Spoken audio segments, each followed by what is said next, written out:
I really appreciate the education that I got here, and I would wish people, more African Americans, would take the opportunity to come here.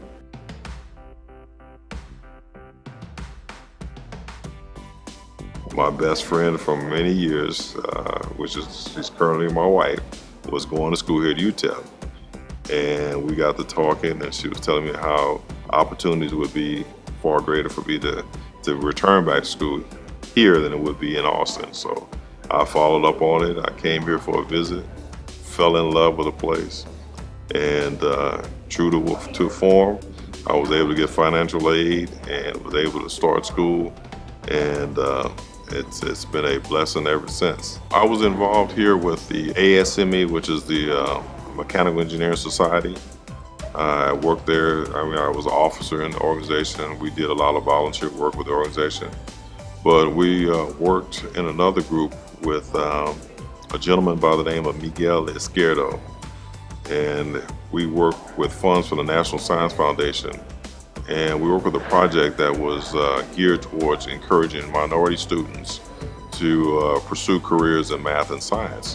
When I was close to graduating, and I had a professor that I thought had some racial biases between blacks, Hispanics, and the Caucasian students, that I actually spoke up as the spokesperson for the minority group.